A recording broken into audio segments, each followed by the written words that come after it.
Oluvannyuma lw'okugumira emyezi egiwererako ddala ebiri ng'aliira ku nsiko, Robert Kyagulanyi Ssentamu kyaddaaki ku lunaku olw'omukaaga wiiki ewedde ennaku z'omwezi nga 14 yavaayo n'alangira nti afulumya eggwanga erya Uganda okugenda mu buwaŋŋanguse okubaako emirimu gy'akwasaganya era okulaba nti ayongera okulwanira eggwanga erya Uganda ate mu kaseera katuufu we kanaaba katuuse abeere nga akomawo wano mu Uganda olwo gavumenti ya Museveni emukole kyonna kyonna ky'enaaba eyagadde okukola. Wabula Kyagulanyi teyavuddeyo kuteekawo budde bwenkana ki bw'agenda kumala wabweru w'eggwanga era mukadde kikaanaakumirawo wano mu ggwanga erya Uganda. Naye ate bw'ampuliriza ku mukutu ogwa Point Media UG njaga okutegeeza nti buli kimu kyonna kyonna mu kaseera kano Robert Kyagulanyi Ssentamu kyagenda okutuusaako emikono biki byagenda okuvaayo okukola oba okwogera mu ngeri emu oba endala bigenda kuteeka akazito ku gavumenti ya Gen. Yoweri Kaguta ate si kye kyokka wabula bigenda kuba bigikosa n'okugikosa.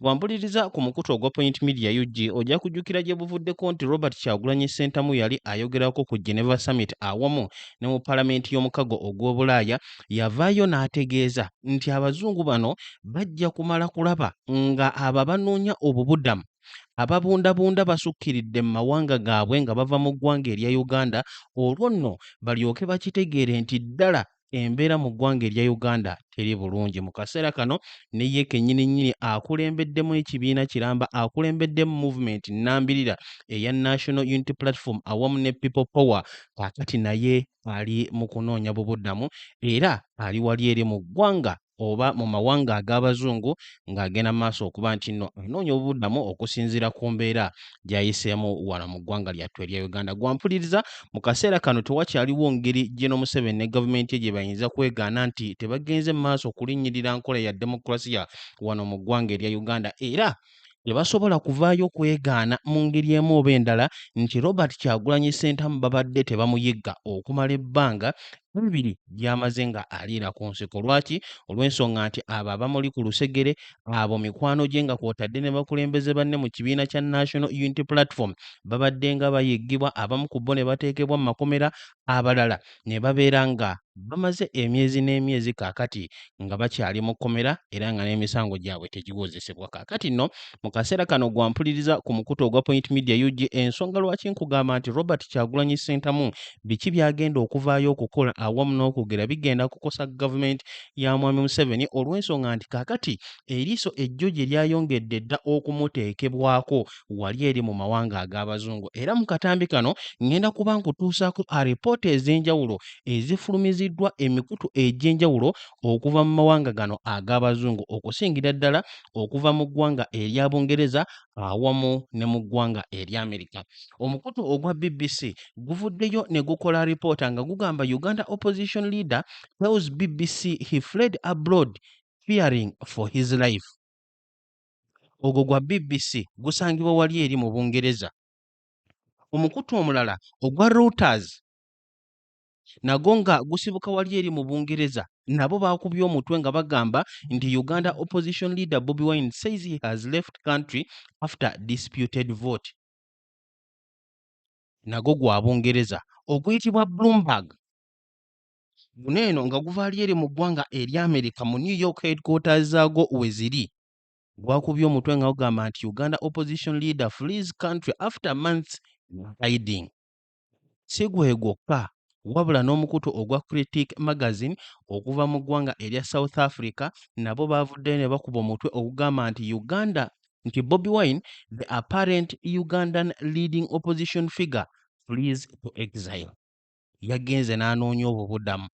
Ate n'omukutu ogwa AP mu bujjuvu oguyitibwa Associated Press era okuva mu ggwanga erya Bungereza ne gukuba omutwe ogamba nti opposition leader Bobi Wine says he left country after going into hiding after disputed election. Kaakati alipoota zino zonna okutandikira ne ku ya BBC tugenda kuba tuziyitamu era tubeere nga tulaba biki abazungu bano bye baawandiise Robert Kyagulanyi Ssentamu. Jjukira nti obumu ku bukodyo Robert Kyagulanyi Ssentamu bwavuddeyo okutegeeza bwagenda okukozesa ennyo mu kiseera kye nga ye opposition leader mu ggwanga erya Uganda ke kakodyo ak'okulabisa gavumenti ye Gen. Yoweri Kaguta Museveni era nga okusinziira ku ye agamba nti kino eno kiba kisobozesa n'amawanga ag'enjawulo ag'abazungu okusinziira ku ebyo ebiteekebwa ku mikutu emitimbagano, video evidence obutambi awamu n'amaloboozi nga bwe tulaba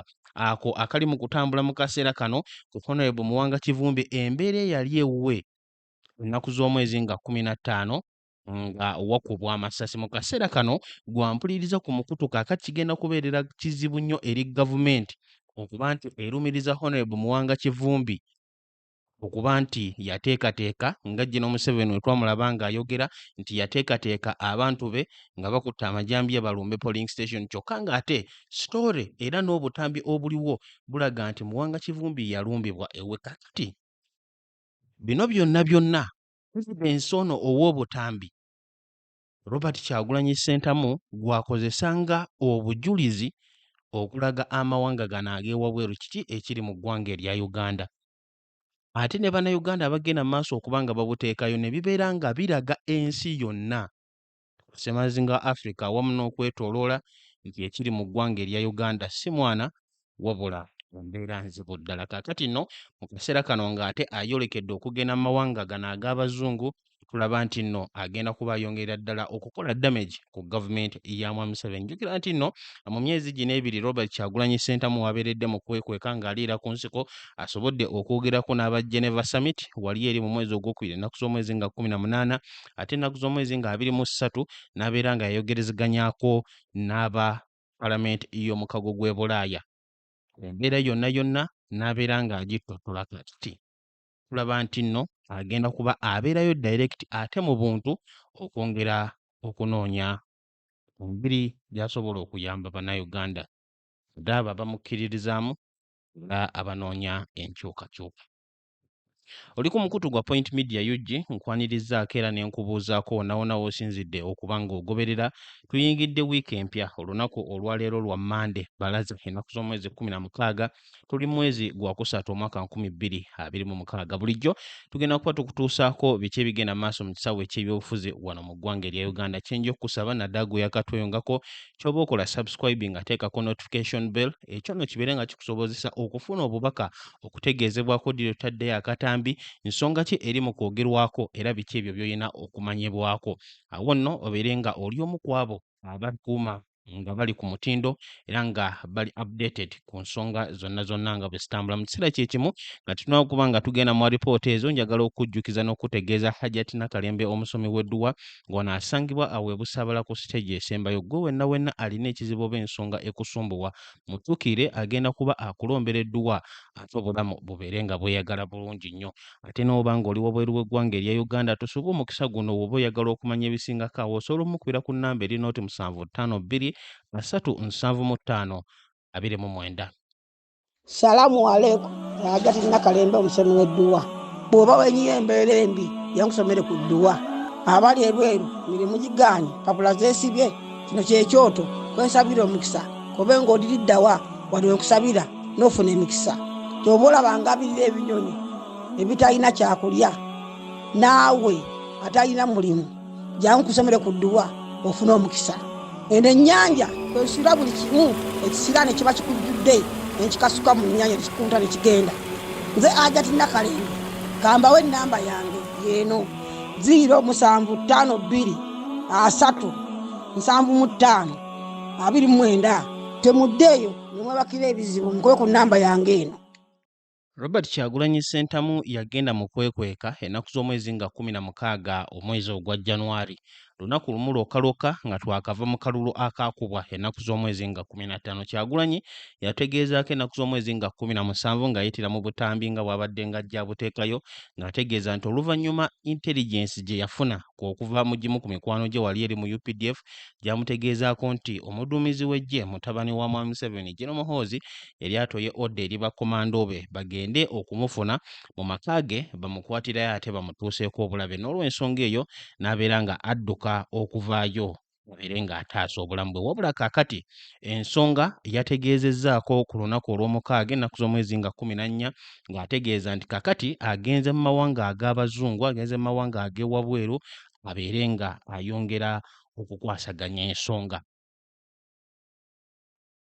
Nga tutandise na alipoota eyavudde mu mukutu ogwa BBC nga guno eno guyitibwa British Broadcasting Corporation okuba lyeri mu ggwanga erya Bungereza. Bawandiise nga bagamba nti akulembera oludda oluvuganya yabategeezezzaako nti yadduse okugenda mu mawanga ag'ewabweru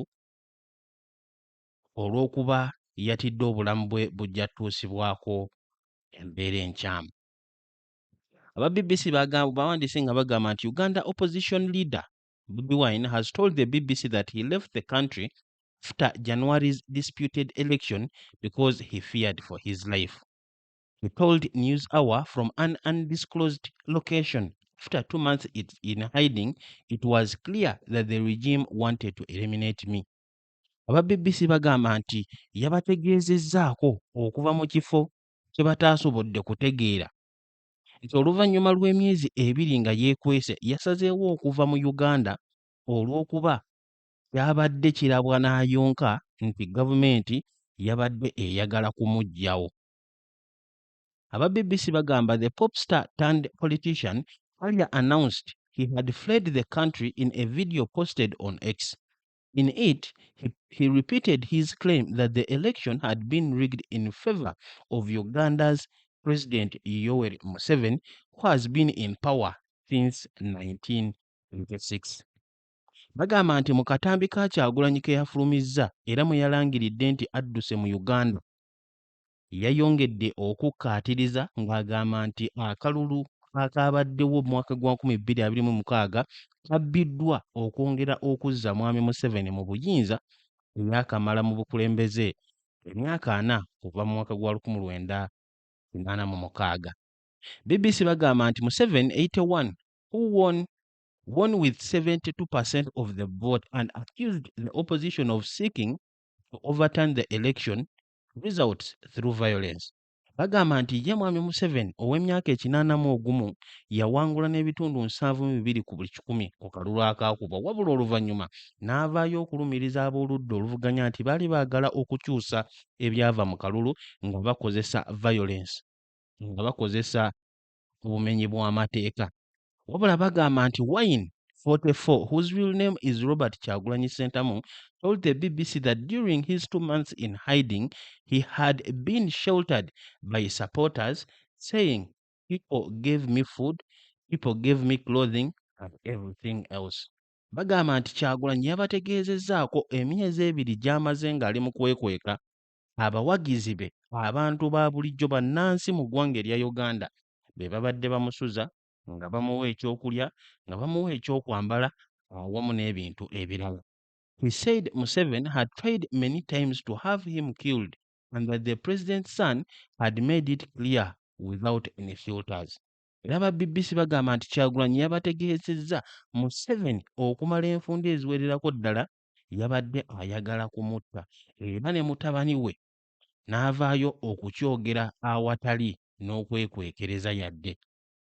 BBC egamba mu alipoota yaayo nti Museveni's son, General Muhoozi Kainerugaba, who heads Uganda's military, said Wine was wanted dead or alive without accusing him of any specific offenses and also threatened to castrate him. Those messages have since been deleted from his X account. BBC egamba nti mutabani wa Museveni, General Muhoozi, ate nga ye muduumizi w'eggye ly'eggwanga erya Uganda, yavaayo n'agamba nti bali mu kuyigga Kyagulanyi abeere mulamu oba mufu, kyokka nga tebavuddeeyo kumuteekako misango n'egimu gye yagenda mu maaso kubanga azza, ate n'atiisatiisa n'okumulaawa obubaka bwagenze mu maaso okubanga adiriitinga ku mukutu gwe ogwa X bukyanga abuteekayo. BBC bagamba nti meanwhile, some government members have denied that the security forces have been looking for him. The BBC has asked the police for a comment. Ng'ebyo byonna bigenda maaso, abamu ku bakungu abali mu gavumenti ya Mwami Museveni, BBC egamba nti bavuddeyo ne beegaana eky'okubanga ebitongole ebikuumaddembe binoonya Bobi Wine.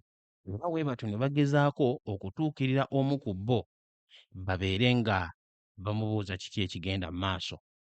Wabula bagamba nti Wine said in an interview on Sunday, "Even if I'm out of Uganda, I am still not safe because I know that I am being pursued by a regime that is able to pursue its political enemies wherever they are. Mu interview gye baakoze ne Bobi Wine olunaku olw'ejjo, aba BBC bagamba nti Kyagulanyi era asigala mweraliikirivu ng'agamba nti newankubadde yafulumye Uganda naye era muli awulira nga ali mu mbeera ey'obunkenke kubanga abantu abamunoonya be ba gavumenti esobola okunoonya abo abalabe baayo mu byobufuzi abo abagyesimbamu abagyeŋŋanga wonna wonna we baba bali.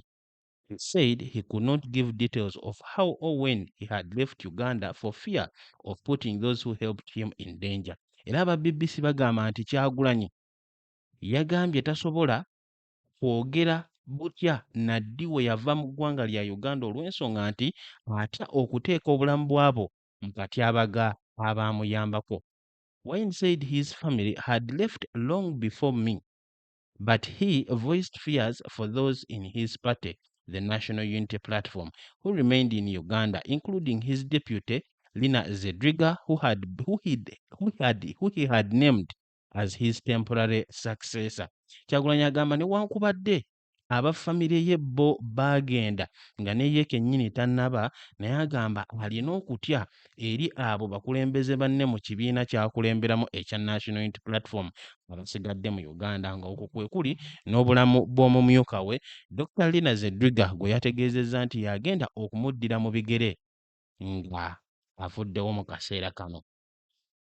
Kyagulanyi yayogedde ng'agamba she will be guiding and leading on ground while I'll be guiding and leading from wherever I will be.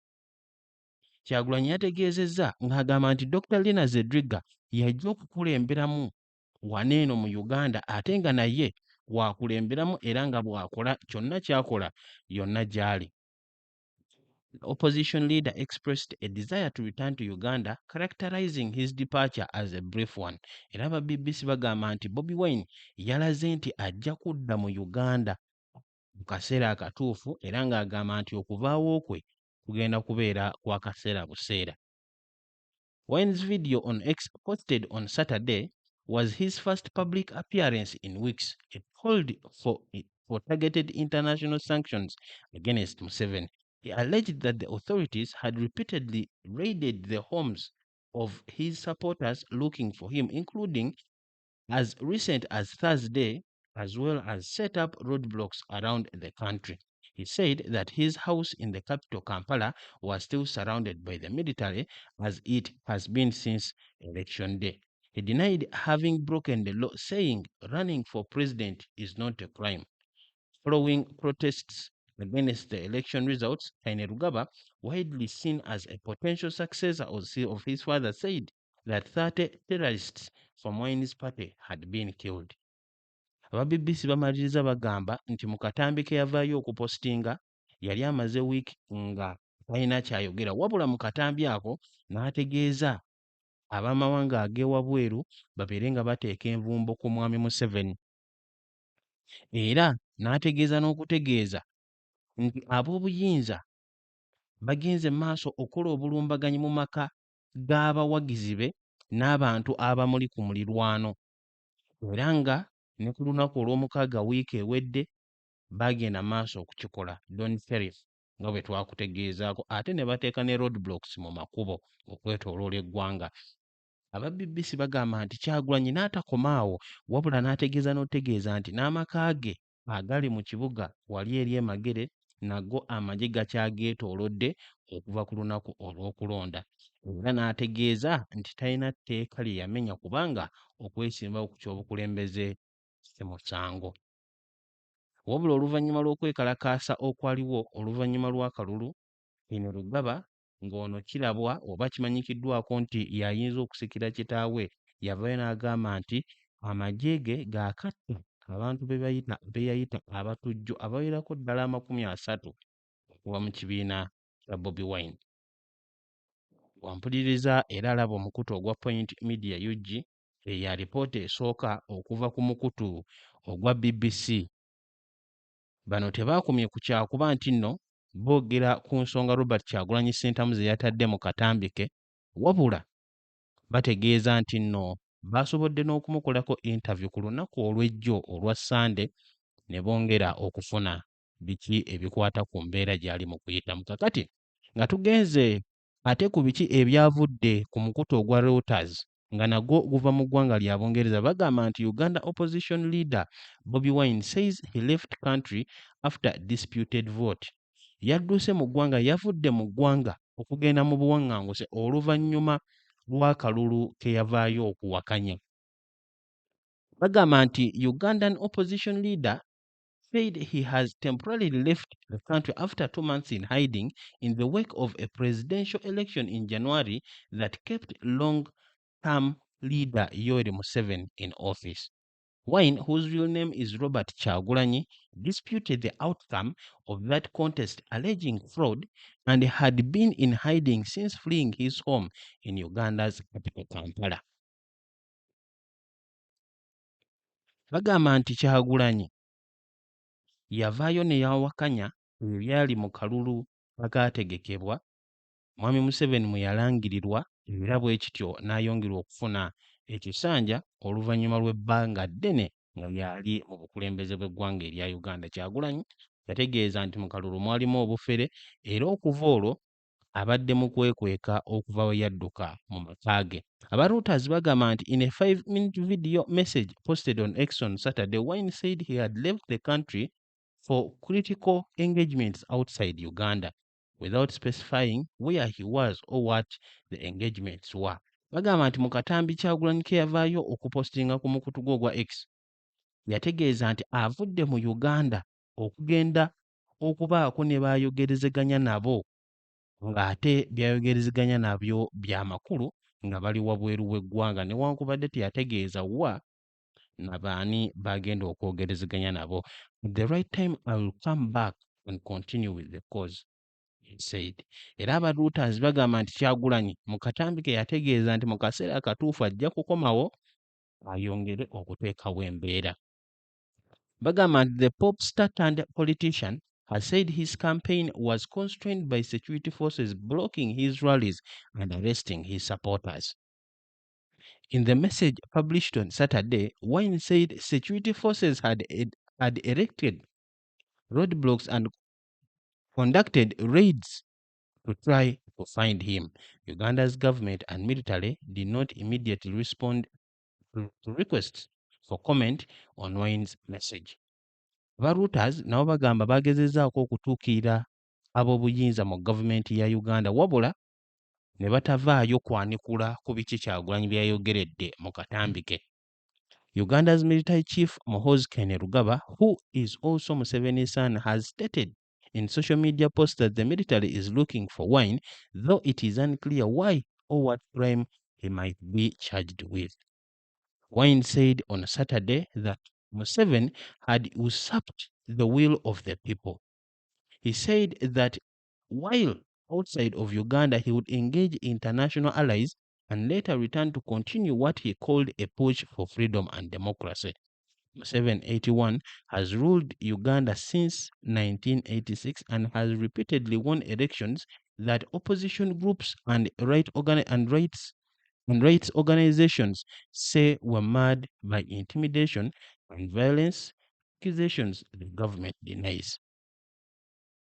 Eya reporter okuva mu bw'omukutu ogwa Reuters.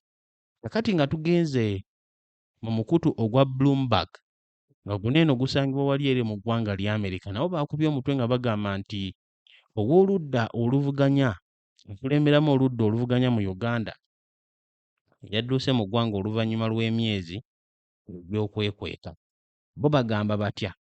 Bagamba nti Uganda's main opposition leader Robert Kyagulanyi has left the country after 2 months in hiding following the disputed presidential and parliamentary polls held on Jan 15th. Kyagulanyi, 44, who was a runner-up to long-time President Yoweri Museveni in the polls, said on X that he was making a brief exit from the country to handle important work. The singer-turned-politician, who goes by the stage name of Bobi Wine, will engage with friends and allies all over the world before returning to Uganda, he said, without revealing where he was going. Bagamba nti Kyagulanyi, who garnered about 25% of the vote compared with 72% from Museveni, rejected the outcome, citing fraud. Hundreds of his supporters were arrested during the campaign. The opposition leader went into hiding soon after the election following a raid on his home by security forces, whom he accused of assaulting his wife and other members of the family. Shortly after Kyagulanyi went into hiding, Muhoozi Kainerugaba, Uganda's chief of defense forces and Museveni's son, said in a now deleted post on X, said that he wanted the opposition leader dead or alive without disclosing the charges. Museveni, 81, who has ruled Uganda since 1986 after the guerrilla war, secured the victory following a nationwide internet shutdown instituted days before the vote. It was the second time that Kyagulanyi had contested the elections against Museveni. Kizza Besigye, the president's main challenger in previous elections before Kyagulanyi emerged, is in prison over treason charges after he was abducted from Kenya in November 2024. The octogenarian is to oversee an anticipation.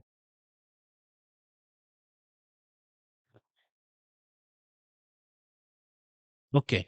Aba Bloomberg obwe bubaka bo bwe bavuddeyo okuwandiika ku Robert Kyagulanyi ne batujjukiza n'otujjukiza nti obululu bwonna mwami Museveni bwateeseteese, ab'oludda oluvuganya babadde nga babuwakanya nga bagamba nti bubeera bujjuddemu okutiisatiisa n'obubbi. Era ne omukulu Dr. Kizza Besigye naye nga kaakati ali mu kkomera mu kaseera kano oluvannyuma lw'okuwambibwa okuva mu ggwanga erya Kenya mu mwaka gwa 2024 nga yeemulugunya ku kalulu mwami Museveni k'ateekateeka mu biseera nga amuvuganya. Kakati ab'omukutu ogwa Critic Magazine baneeno nga bo bava wali eri mu ggwanga erya South Africa nabo baakubye omutwe nga bagamba nti Bobi Wine, the apparent Ugandan leading opposition figure, flees to exile. Yagenze mu buwaŋŋanguse. Bo baawandiise eki? Bagamba nti Honorable Robert Kyagulanyi Bobi Wine, a Ugandan Marxist pop star and politician, successfully escapes into exile after 2 months of hiding from President Museveni pursuit and bloodthirsty gunmen under the orders of General Muhoozi Kainerugaba, the Chief of Defense Forces, on first son. Even though President Museveni's security organs have repeatedly denied hunting for Bobi Wine, available reports, especially from the same security forces and courts, indicate that Bobi Wine was a wanted man. The army has staged roadblocks on various Ugandan roads to counter Bobi Wine. However, the hunt has yielded no results. Besides, the 9 officers assigned to him during the elections were later detained and discharged from the police force for what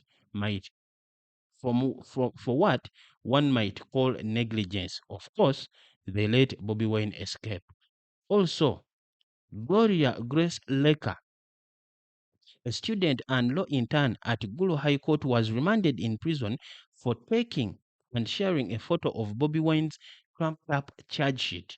This was an utter misuse of power by the Museveni government.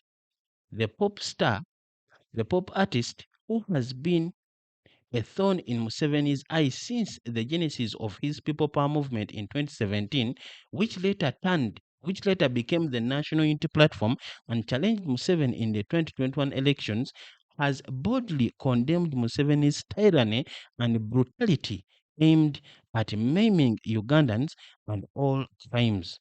This is the greatest. In the recent concluded presidential elections of January 15th, in which the internet was switched off to enable uninterrupted vote rigging, Bobi Wine's home was surrounded by the army operatives under the orders of Muhoozi.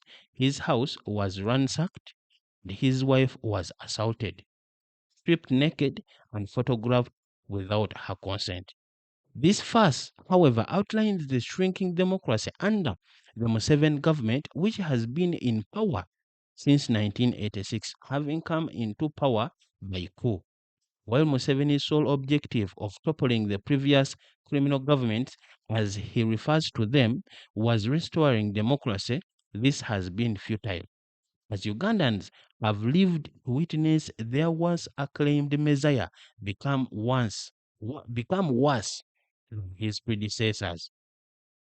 Museveni has since thrived on intimidation and detention of his opponents, martial law, and abduction and murder of critics without being held to account.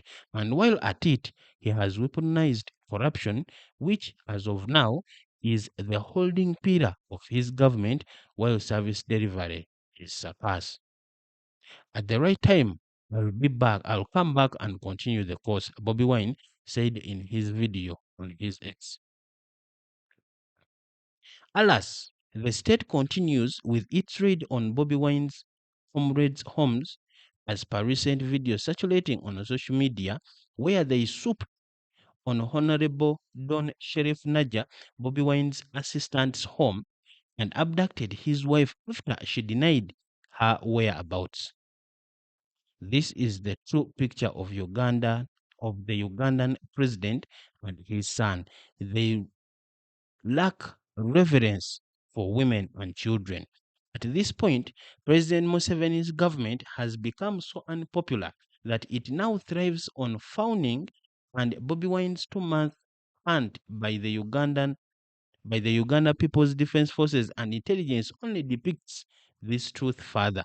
Local Ugandans have protected Bobby Wine and helped him escape the country, even when they knew that he was a wanted man.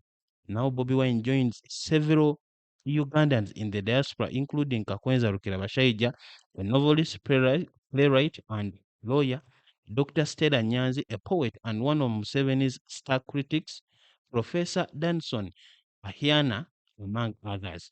In his absence, Bobby Wine delegated Dr. Lina Zedriga, who will be handling the on-ground party day-to-day activities until the former returns to the country. Abe bomukutu ogwa Critic Magazine. Ate bo tebaasibye namu, buli kimu kyonna kyonna baavuddeyo okukyogera nga we baakirabye. Omukutu ogwasembyeyo oba emirala egimu ku egyo egyafulumizza reporter kwe kuli n'ogwa Associated Press era nga nagwo guvaali eri mu ggwanga erya America, baavuddeyo nabo ne bawandiika ku nsonga za Kyagulanyi nga bagamba nti his supporters credit him for relative peace and stability that has made Uganda home to hundreds of thousands fleeing violence everywhere in the part of Africa. But opposition figures, including some who previously were his allies, condemn what they see as a descent into authoritarianism. Associated Press nabo we batyo bagenze maaso okukola alipoota eyo. Kaakati nno gwawuliriza era alaba omukutu ogwa Point Media UG, embeera wano mu ggwanga erya Uganda bwetyo bwerabika. Wabula katono nnyo ngenda kuba nkuwaako ku biki ebyayogeddwako abamu ku abo bammembazi b'ekibiina ekya National Unity Platform nga tugenda kutandika n'omukulu Kyeyune Ivan ng'ono ye mubaka omulonde owa Nakasongola eyavuddeyo mu interview emu okubaako ttooki gy'akuba mu nsonga za Robert Kyagulanyi ne Kyesentamu na kiki ekitegeeza okuba nga Kyagulanyi yadduse mu ggwanga erya Uganda okugenda mu ggwanga eddala mubeere nga noonya obubudamu. Okufuluma kwa Kyagulanyi kitegeeza ki? In fact ne family ekisookera ddala bannayuganda tubajjukiza nti buli mukwano gwa Kyagulanyi ali mu kkomera. Edi Mutwe ali mu kkomera. Akileewo ali mu kkomera. Omwogezi w'ekibiina amyuka ali mu kkomera. Vice President Buganda ali mu kkomera. Vice President Northern Region abadde mu kkomera. Vice President Western abadde mu kkomera. Personal AD yayingidde Don Sheriff bamunoonya. Ekozi bakutte mukyala we ali mu kkomera. Kakati Mwami Kyagulanyi President bw'agamba nti naye yeemuludde kiba kikyakwewuunyisa. Kubanga ye yennyini eyeesimbawo abamwetoolodde abateesimbawo abatalina misango giriko obujulizi gibavunaanibwa bali mu kkomera. Famire ya Kyagulanyi nayo teba safe. Ate Kyagulanyi n'omusanga agwina kati balimba abatalina baba bakutte kuba Kyagulanyi yagwina ogw'okwesimba kwatagala kumwesimbako kati ekyo nabali osanga babonabona lwakuba mukwano gwabwe yazza omusango. Nze kyenjagalwa okutegeeza bannayuganda nti mwami Kyagulanyi yasinga okumanya ekkatala lye yagendako. Ye yasinga okumanya obuzito bwalyo. Abasigadde abali eno basobola okusaagira mu kyalimu ne bakisaagiramu ne bakijereeramu ne bakisekeramu, naye ye kye yeetisse akimanyi, amanyi kye kitegeeza okwawukana ne famire ye. Musajja mukulu alina eka 7 ezirimu emiti natural trees ziri mu stream eyita mu Buyisi. Ekirooto kye baakimwawukanyizza nakyo. Yalina ekirooto ng'akeera abaana be ne bazannyako naye. Mukyala we namuwa breakfast ku makya. Ekirooto baakyawukanya naye. Nsobyeje yasonga ku mmeeza entukuvu. Kakati mu kugisongako olw'okubanga naye mumalirivu roles kati zalina ozannya nyingi era ntera okulabako awo nga bamuyeeyereza oba nalabyeko ani yabadde akola awo akatambi ng'agamba eyalinga agamba tyatwala abantu mu nsi ensuubizi adduse mu ggwanga. Ne ngamba abantu oba tebasoma busomi history. Abantu tebasoma busomi history. What is wrong with someone coming with a new strategy? Which strategy is so concealed to himself. Era nze nyumirwa nnyo n'okubanga ffenna teri amanyi mwami oyo gy'abadde. Singa tubadde tumanyi singa bamukutte. Twandisusse. Twandikoze ebimukwasa. Gwe kuba kafaananyi nga yasuzewo wiiki.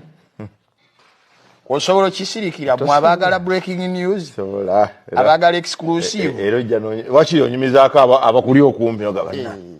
Manyi kye mukulu alika. Omukulu aliwa. Bangule ku bibala kati nno twalya ku Kyagulanyi. Mwali munju. N'abaana bo bamukeera muzuukusa kumubuukirabuukirako bali ku president babuukabuuka nnyini. Bayinza okuba tebandikikoze naye tekyebereka omuntu. N'omukulu David Des Rubongo yasaba awandiisi w'ekibiina kya NUP naye yavaayo n'abaako ensonga ze yakuba mu ttooki ku ky'okuba nga mukama we Robert Kyagulanyi Ssentamu yafuluma eggwanga erya Uganda. Presidenti ekisooka twebaza Katonda nti akyali mulamu era nti asobodde okuba nga tebamufuna kumala myezi 2 kubanga ekyo nno kiraga nti bano abasajja si bagezi nga bwe balowooza oba ne security yaabwe babeera bagiwaana bagamba mu ntasobola kwekweka mu Uganda ne batamufuna naye olabye President asobodde okubeera nga tebamufuna munawo kumala emyezi 2 okutuusa olwasazeewo ye okuva mu Uganda okukola emirimu emirala egimwetaagisa okukolebwa mitala w'amayanja. So nga bw'olabye alese Deputy President Lina Zedriga mu mitambo gy'ekibiina era nga ye acting president mu mbeera eyo era nga ssemateeka waffe bweragira nti president bw'anaabeera nga tali mu ggwanga kumala akabanga alina okulekera obuyinza oba obuvunaanyizibwa omu ku ba deputy presidents asobole okutwala mu maaso obuvunaanyizibwa bw'emirimu gy'ekibiina. Tumusabira era tumwagaliza birungi byereere ebyo gyagenze okulaba nga struggle egenda mu maaso kubanga nga bwe mumanyi tulwanira wano naye tetulwanira ne mu nsi yonna yonna okulaba. So president ebiseera ebimu abadde ayogerera abantu ng'asinziira ku mitimbagano oluusi ng'abeera mu nkungaana ez'enjawulo ng'asinziira ku mitimbagano still naye ku mulundi guno asaze ogenda physically abeere n'abo abantu butereevu abanyonyole ebigenda mu maaso mu Uganda era ekiseera bwe kinaaba kituuse akomewo Uganda era tujja kumwaniriza nnyo tusobole ogenda mu maaso n'emirimu gya struggle. No bana NUP ekisooka kubeebaza olw'obuwagizi ate n'okwebaza abo abantu abasobodde okubeera nga bakuuma president waffe ebbanga lyonna lyonna nga bwe tubadde tubagamba ebbanga lyonna ffe tubadde twogera naye nga byatugamba atuukirira abantu ba bulijjo n'atuuka wano ne bamusuza n'agenda wali n'afuna ekitambiro ky'emisa n'ayingira ka restaurants akamu ne bamuwa emmere oluusi n'abapoliisi b'abamaje ne bamulaba naye ne batamuwaayo munange ne bamugamba omanyi ki kati kino ekitundu kiveemu ogende mu kitundu kiri kubanga wano waliwo ttiimu gye basindisa okukunoonya n'ebirala bwe bityo so n'asobola okubeera safe mu mbeera eyo so banaNUP mu ggwanga lyonna lyonna tubeebaza olw'obuwagizi olw'essaala n'okubategeeza nti munange nsolo ku kizigo kweri bagende mu maaso n'okukola kyonna kyonna kye beetaaga okukola ogenda mu maaso n'okutwala struggle mu maaso ey'okwenunula n'okulaba nga buli omu muffe akola kyalina okukola mujja kulaba activities z'ekibiina zijagenda mu maaso nga bwe tugambye wano mu Uganda ne bweru w'eggwanga yonna yonna president gy'anaabeera nedda president alina musango gwakoze oba gwalina lujimu yennyini badde gamba ebbanga lyonna lyonna nti tebamunoonya okutuusa olunaku lwaki bwe mulabye nti waliwo omuwala ate law intern gwe basibye ku university ku kooti egulu mukubanga yakuba akafaananyi akaali kalaga omusango gwe batedde ku president waffe ate ne bamusiba oyo omuwala tulabye ne information endala nti bamwetaaga mu kooti ajumani n'ebirala bwe bityo naye ffe kye tumanyi talina musango naye ate ekyokumuteekako ebisango ebijweteke si gwe gwenda okubeera omulundi ogusooka okimanyi bamuteekako gya treason n'ebirala bwe bityo so kyemanyi ebyo byonna gye biri naye tebimutiisa kubanga kimanyi nti talina musango gwonna gwonna naye bannakyemalira kyebakozesa Dr. Besigye kati bwe twogerera ali mukomera tulina bannaffe bangi nnyo abali mu makomera olw'ensonga ezitategeerekeka ezitalimu nsa kubanga tebakola musango gwonna gwonna so ekyo tekimuyigula tama tekimutiisa na lunaku n'olumu